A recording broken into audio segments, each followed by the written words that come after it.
আপনি কি জানেন বর্তমানে বাংলাদেশ সরকারের মোট ঋণের পরিমাণ ঠিক কত? শুনলে হয়তো আপনার চোখ কপালে উঠবে। এই মুহূর্তে সরকারের মোট ঋণের পাহাড় চূড়া ছুঁয়েছে প্রায় ২৬ লাখ কোটি টাকায়। হ্যাঁ, ঠিকই শুনেছেন, ২৬ লাখ কোটি টাকা। এর মধ্যে হিসাবের খাতা বলছে প্রায় ১৪ লাখ কোটি টাকা হলো বিদেশি ঋণ এবং বাকি ১২ লাখ কোটি টাকা হলো বাংলাদেশের অভ্যন্তরীণ ঋণ। অর্থনীতির এই বিশাল সাগরে একটু গভীরে ডুব দেওয়া যাক। গত ২০২৫ সালের ডিসেম্বরের হিসাব অনুযায়ী আমাদের ঘাড়ের উপর বৈদেশিক ঋণের পরিমাণ দাঁড়িয়েছে মোট ১১৩.৫০ বিলিয়ন ডলারে। আজকের দিনের ১২২ টাকা ৫০ পয়সা ডলার রেট অনুযায়ী হিসাব করলে যার পরিমাণ দাঁড়ায় প্রায় ১৩,৯০,৩৭৫ কোটি টাকা। অভ্যন্তরীণ ঋণের চিত্রটাও কম ভয়াবহ নয়। দেশের ব্যাংকিং সিস্টেম থেকে সরকার ঋণ নিয়েছে প্রায় ৬ লাখ কোটি টাকা। এর মধ্যে ট্রেজারি বিল ও বন্ড বিক্রি করে টাকা নেওয়া হয়েছে প্রায় ৪.৫ লাখ কোটি এবং সরাসরি বাংলাদেশ ব্যাংকের কাছ থেকে নেওয়া হয়েছে আরও প্রায় ১.৫ লাখ কোটি টাকা। সরকার যে শুধু ব্যাংক থেকেই টাকা নিচ্ছে তা নয়, সাধারণ মানুষের সঞ্চয়পত্র বেচে ঋণ নিয়েছে প্রায় ৩ লাখ কোটি টাকা।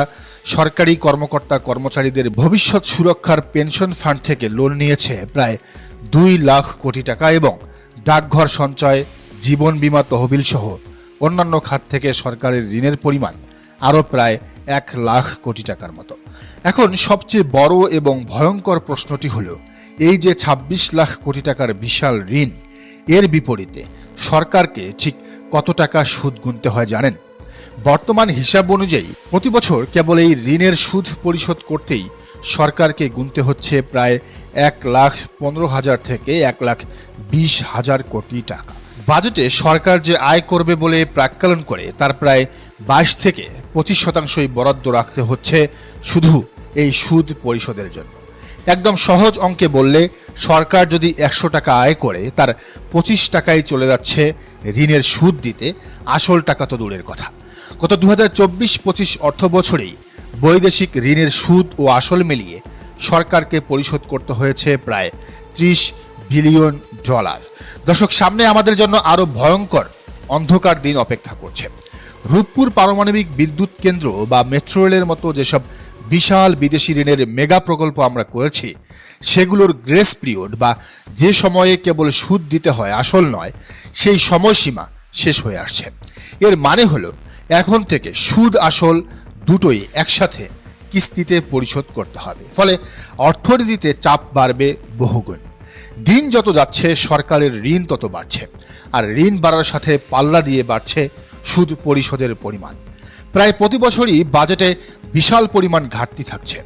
২০২৪-২৫ অর্থ বছরের বাজেটে ঘাটতি ছিল ২,৫৬,০০০ কোটি টাকা, আর ২০২৫-২৬ অর্থ বছরের বাজেটেও ঘাটতি ধরা হয়েছে ২,২৬,০০০ কোটি টাকা। এর মধ্যে সবচেয়ে বড় ধাক্কাটা এসেছে ডলারের দাম বাড়ার কারণে। বিদেশি যেসব ঋণ আমরা ডলারে নিয়েছিলাম তার বেশিরভাগই যখন নেওয়া হয়েছিল তখন দেশে ডলারের দাম ছিল ৮৫ টাকার আশেপাশে, আর এখন সেই ডলারের দাম এসে ঠেকেছে ১২৩ টাকার কাছাকাছি। আগামী দিনে ডলারের দাম যে আরও বাড়বে তা বলাই বাহুল্য। অর্থাৎ বিদেশি ঋণের সুদ আর আসল পরিশোধ করতে আমাদের এখন আরও অনেক বেশি টাকা গুনতে হবে। এর চেয়েও বড় ট্র্যাজেডি হলো, সরকার এই বিদেশি ঋণের টাকায় যেসব মেগা প্রকল্প বানিয়েছে সেগুলোর বেশিরভাগ থেকেই কোনো পর্যাপ্ত ক্যাশ ফ্লো বা নগদ আয় আসছে না। ধরুন ৩০,০০০ কোটি টাকার মেট্রো রেল প্রকল্পের কথা। বছরে যদি ৪% হারেও সুদ হিসাব করা হয়, তবুও সুদ তুলতে এখান থেকে বছরে আয় আসতে হবে ১,২০০ কোটি টাকা, অর্থাৎ মাসে ১০০ কোটি টাকা। এবার আপনারাই বলুন, মেট্রো রেল কি মাসে ১০০ কোটি টাকা আয় করতে পারছে? না, সর্বোচ্চ ৫ থেকে ১০ কোটি টাকা আয় হচ্ছে। আর রূপপুর পারমাণবিক বিদ্যুৎ কেন্দ্র তো এখনো আয় শুরুই করতে পারেনি। সেখানে ব্যয় করে বসে আছি প্রায় ১১ বিলিয়ন ডলার বা ১.৫ লাখ কোটি টাকা, যার পুরোটাই অত্যন্ত চড়া সুদের রাশিয়ান লোন। দর্শক, দিন যাচ্ছে সরকারের ঋণ বাড়ছে।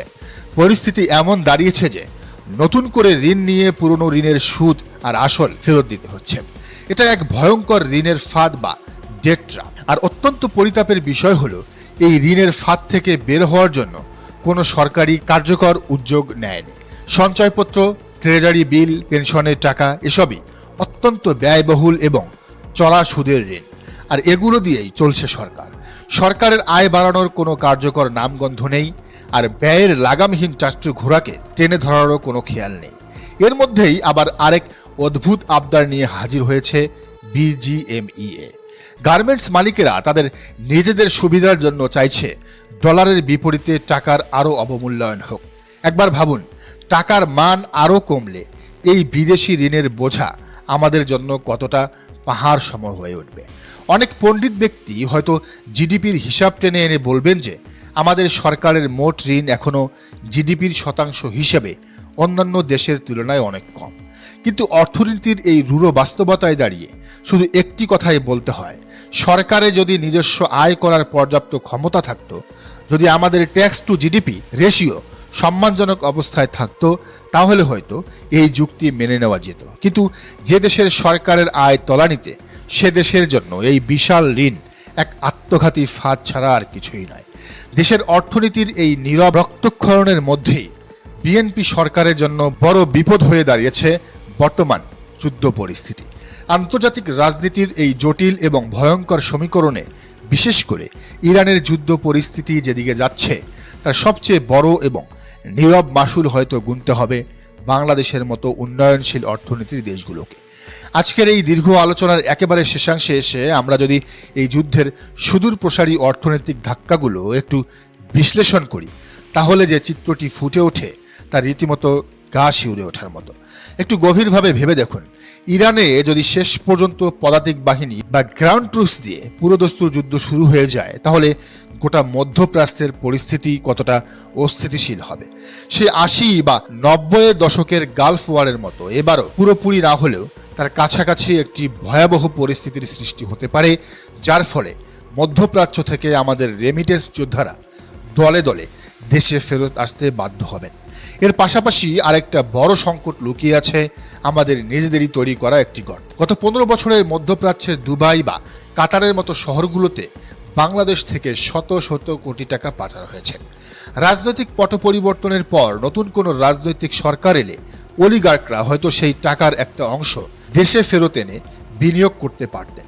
কিন্তু এই যুদ্ধ পরিস্থিতির কারণে মধ্যপ্রাচ্যের মার্কেট যখন ধসের মুখে পড়বে, তখন সেই পাচার হওয়া বিশাল অর্থ সেখানেই আটকে যাবে বা বড় ধরনের মার্কেট লসের মুখে পড়বে, যার সরাসরি নেতিবাচক প্রভাব পড়বে বাংলাদেশের ভবিষ্যৎ বিনিয়োগ পরিস্থিতিতে। অর্থনীতিবিদরা আশঙ্কা করছেন, এই যুদ্ধ এবং যুদ্ধ পরবর্তী ঘটনা প্রবাহ যদি স্বাভাবিক হতে হতে অন্তত ৬ মাস লেগে যায়, তবে বাংলাদেশের অর্থনীতিকে মূলত ৫টি ভয়াবহ ঝুঁকির মুখে পড়তে হবে। ১. ডলারের লাগামহীন ঊর্ধ্বগতি। টাকার বিপরীতে ডলারের দাম হু হু করে বেড়ে ১৩০ থেকে ১৩৫ টাকা অনায়াসেই ক্রস করতে পারে। করের বোঝা বৃদ্ধি, সরকারের রাজস্ব আয়ে বিশাল ঘাটতি দেখা দেবে, যার ফলে ব্যক্তি এবং ব্যবসা উভয় ক্ষেত্রেই সরকারকে বাধ্য হয়ে ট্যাক্সের হার বাড়াতে হতে পারে।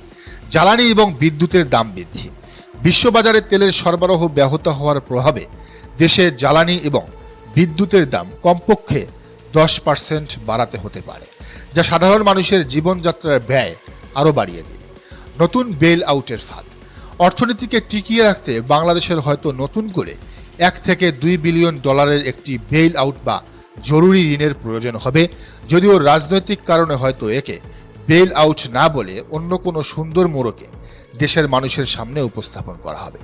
প্রবৃদ্ধির ভয়াবহ পতন, সারের সংকট, জ্বালানির দুষ্প্রাপ্যতা, রেমিটেন্স প্রবাহে ধস এবং পণ্য রপ্তানির হার কমে যাওয়ার মতো বহুমুখী চাপে দেশের অর্থনৈতিক প্রবৃদ্ধি সোজা ২ থেকে ৩% নেমে আসতে পারে।